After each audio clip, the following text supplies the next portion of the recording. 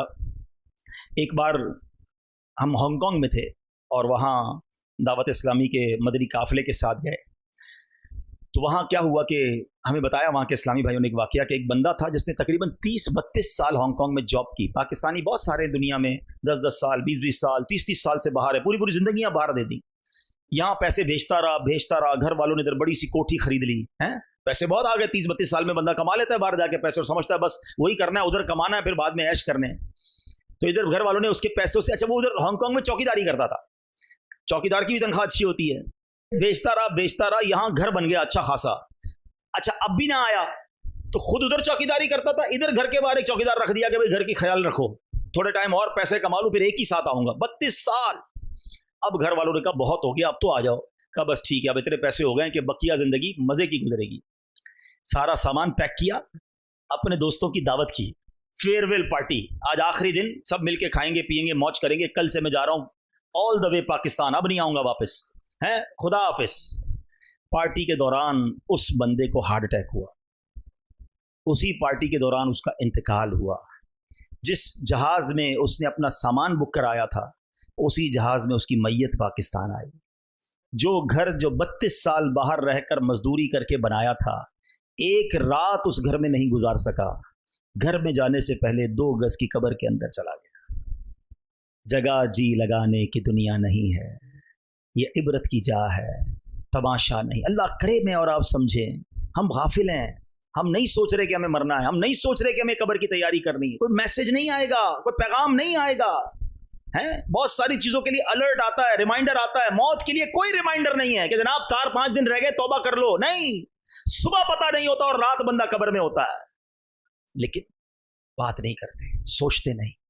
ایک مرتبہ حضرت ملک الموت اللہ پاک کے نبی حضرت داؤد علیہ السلام کی خدمت میں حاضر ہوئے. حضرت داؤد علیہ السلام نے ان سے موت کے قاصدوں کے متعلق پوچھا کہ اے ملک الموت بتاؤ موت کے میسنجر کون سے ہیں. تو ملک الموت نے کہا کہ اے اللہ پاک کے نبی, آپ کے والد, آپ کے بھائی, آپ کے پڑوسی سارے کہاں ہیں؟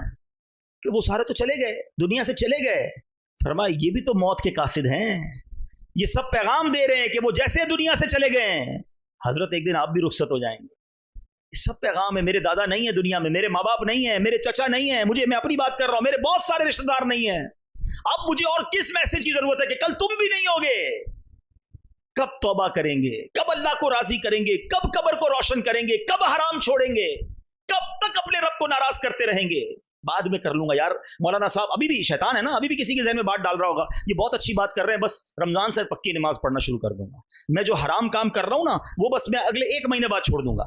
یہ بالکل ٹھیک کہہ رہے ہیں. بس میں جو حرام دیکھنے کی یا معاذ اللہ کو شراب پینے کا اگر عادی مجھے سن رہا ہے, کوئی میری بہن سن رہی ہو, یار یہ جو میں حرام کام, یہ میں حرام کمائی جو کر رہا ہوں, سود کما رہا ہوں یا رشوت کا کام کر رہا ہوں یا ظلم کر رہا ہوں یا بلیک میلنگ کر رہا ہوں یا جناب سوشل میڈیا کے ذریعے حرام ارننگ کر رہا ہوں, تھوڑے دنوں بعد چھوڑ دوں گا. بس تمہارے پاس گارنٹی ہے کہ تم زندہ رہو گے توبہ کرنے تک.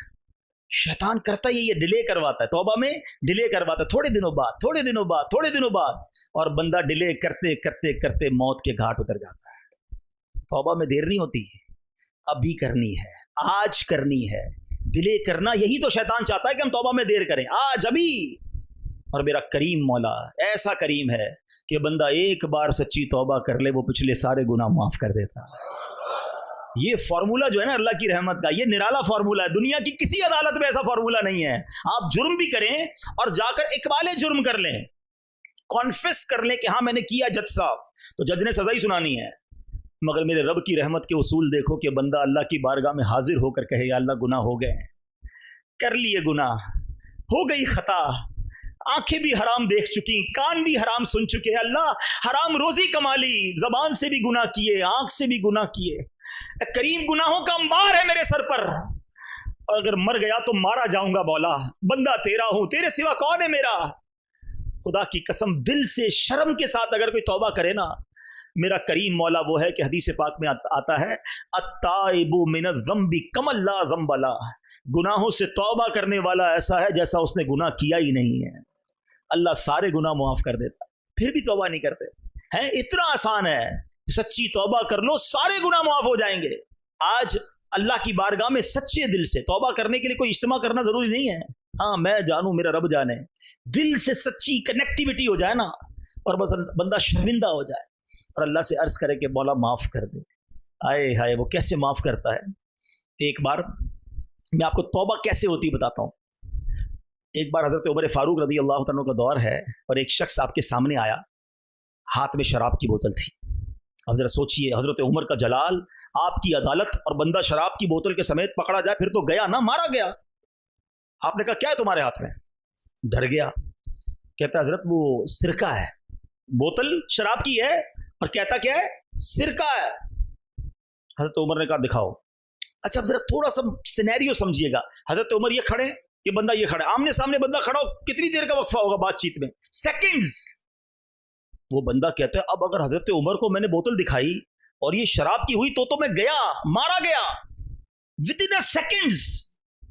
دل ہی دل میں اللہ سے عرض کرتا یا اللہ آج بچا لے, اللہ معافی مانگتا ہوں اور شراب نہیں پیوں گا, عمر کے سامنے ذلیل ہونے سے بچا لے. ذرا سوچو نا کتنی دیر لگی ہوگی بوتل نکال کے دینے میں, مگر تڑپ کے رب کو پکارا. جیسے ہی وہ بوتل حضرت عمر کے ہاتھ میں جاتی ہے وہ شراب نہیں وہ سرکہ بن جاتی ہے. یہ ہے میرے رب کی عدالت, یہ ہے اس کی رحمت. تم سچے دل سے توبہ کرو, وہ تمہارے گناہ چھپا لے گا, وہ تمہارے عیب چھپا لے گا. بلکہ ایسا کریم مولا ہے, قرآن کی آیات میں یہ مضمون ملتا ہے کہ اللہ راضی ہو جائے تو بندے کے گناہوں کو رب نیکیوں سے بدل دیتا. تو آج اس اجتماع میں آئے ہیں نا, پلیز بدل کے جانا ہے. جیسے آئے ہیں ویسے نہیں جانا ہے. مجھے کوئی بتائے, مجھے ضروری نہیں ہے کوئی بتائے کہ میرے اندر کیا برائی ہے. سب پتا ہے, آپ کو بھی پتا ہے.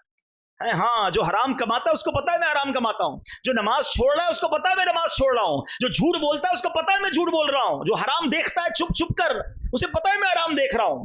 بتانے کی ضرورت نہیں ہے, سب پتا ہے ہم کو. لیکن آج اچھا جب مجھے پتا ہے تو میرے رب کو تو پہلے پتا ہے نا, میں جو کچھ کر رہا ہوں وہ جانتا ہے. تو آج اللہ سے معافی مانگ کے جانا, کس بات کا انتظار ہے؟ پھر توبہ میں تاخیر کیوں ہے؟ قرآن پکار کر کہہ رہا ہے, سنو قرآن کیا فرماتا ہے. پہلے تو یاد دلایا، قرآن کہتا ہے ہر جان موت کا مزہ چکھنے والی ہے، اور قیامت کے دن تمہیں تمہارے اجر پورے دیے جائیں گے، نیکیاں کرو گے اس کا اجر بھی ملے گا، گناہ کرو گے، خطائیں کرو گے، رب ناراض ہوا اس کی سزا بھی ملنی ہے۔ اور آگے کیا فرمایا؟ تجھ سے آگ سے بچا لیا گیا، فمن زحزح عن النار وادخل الجنہ فقد فاز، فرمایا جو آگ سے بچا لیا گیا اور جنت میں داخل کر دیا گیا وہ کامیاب ہے۔ ہم کہتے نہیں یار جس کا ڈیفنس میں 1000 گز کا بنگلہ ہے نا وہ کامیاب ہے، جس کے پاس اتنی بڑی گاڑی ہے وہ کامیاب ہے، جس کے اتنے فالوورز ہیں وہ کامیاب ہے، جو اتنا مشہور ہے وہ کامیاب ہے، اتنے سارے ملکوں کا وزٹ کیا وہ کامیاب ہے، فلاں عہدے پر پہنچ گیا، فلاں سربراہی ملی وہ کامیاب ہے۔ میں اور آپ کون ہوتے کامیابی طے کرنے والے؟ قرآن کہتا ہے جسے آگ سے بچایا گیا اور جنت میں داخل کر دیا گیا وہ کامیاب ہے۔ اللہ ان کامیابوں میں ہمیں شامل فرمائے، ہمیں بلا حساب جنت میں داخلہ عطا فرمائے۔ اور اگلی بات قرآن نے کیا کہی؟ وَمَا الْحَيَاةُ الدُّنْيَا إِلَّا مَتَاعُ الْغُرُورِ، اور دنیا کی زندگی تو صرف دھوکے کا سامان ہے۔ کاش آج کا یہ بیان میرے دل پر بھی اثر کرنے والا بن جائے، آپ کے دل پر بھی اثر کرنے والا بن جائے۔ وہ شاعر کہتے ہیں نا کہ جب اس بزم سے اٹھ گئے دوست اکثر، اور اٹھتے چلے جا رہے ہیں برابر، ہے فلاں چلا گیا، فلاں چلا گیا، دوست چلا گیا، کلاس فیلو چلا گیا، اور اٹھتے چلے جا رہے ہیں برابر، یہ ہر وقت پیش نظر جب ہے منظر، یہاں پر تیرا دل بہلتا ہے کیوں کر، جگہ جی لگانے کی دنیا نہیں ہے، یہ عبرت کی جا ہے تماشا نہیں ہے۔ اللہ پاک ہم سب کو ان اول الابصار لوگوں میں بنا دے، عبرت لینے والے لوگوں میں بنا دے، سوچ بچار کرنے والے لوگوں میں بنا دے، اور ہمیں اپنی آخرت کی یاد کرنے والا بنا دے۔ اور آج جو ہم نے توبہ کی ہے اللہ اس توبہ پر ہمیں استقامت عطا فرمائے۔ الحمدللہ ایسی پیاری باتیں دعوت اسلامی کے پیارے ماحول میں سیکھی اور سکھائی جاتی ہیں، اس ماحول سے آپ بھی وابستہ رہیں، ہفتہ وار اجتماع میں شرکت کرتے رہیں اور مدنی قافلوں میں سفر بھی کرتے رہیں۔ اللہ پاک ہم سب کو دعوت اسلامی کے نیک ماحول پر استقامت نصیب فرمائے۔ اللہ پاک ہم سب کو عمل کرنے کی توفیق عطا فرمائے۔ آمین بجاہ النبی الامین صلی اللہ علیہ وسلم۔